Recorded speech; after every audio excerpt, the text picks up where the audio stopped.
Parliament లో ప్రవేశపెట్టిన వక్ఫ్ సవరణ బిల్ మైనారిటీలకు వ్యతిరేకం కాదని మహబూబ్ నగర్ ఎంపీ డీకే అరుణ అన్నారు. ఎన్డీఏ ప్రభుత్వంపై కొంతమంది దుష్ప్రచారం చేస్తున్నారని మండిపడ్డారు. గత ప్రభుత్వాలు కూడా ఎన్నోసార్లు వక్ఫ్ చట్టాల్లో సవరణలు చేశాయని గుర్తు చేశారు.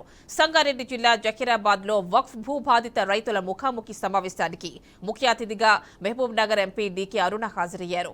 దేశంలోని ప్రతి చోట కమిటీ పర్యటించి వక్ఫ్ భూబాధితుల సమస్యలను తెలుసుకుంటుందని చెప్పారు.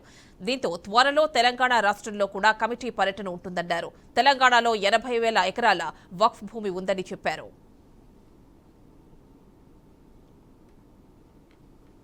భూమిలో వ్యవసాయం చేసుకుంటున్నారు. దాదాపు 80,000 ఎకరాల భూమి తెలంగాణలో ఈరోజు వక్ఫ్లో ఉన్నది.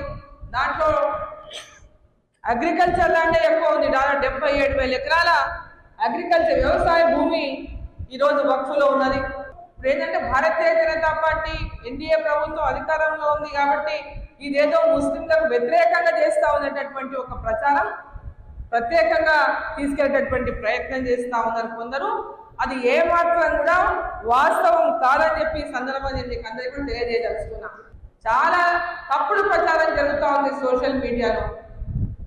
కొందరు పెద్దలు, ముస్లిం పెద్దలు మైకులు పట్టుకొని గల్లీలలో తిరుగుకుంటూ ప్రతి ఒక్క ముస్లిము బయటికి రావాలి, దీన్ని వ్యతిరేకించాలి, రోడ్లు ఎక్కాలి, మనం 25 కోట్ల మంది మనం ఉన్నాము, బయటికి వచ్చి మొత్తం దీన్ని వ్యతిరేకించాలనే ప్రచారం చేస్తున్నారు. అంటే ప్రజలలో కూడా విషయాన్ని నింపేటటువంటి అనుమానాన్ని, తప్పుడు ప్రచారాన్ని చేసేటువంటి ప్రయత్నం చేస్తున్నారు.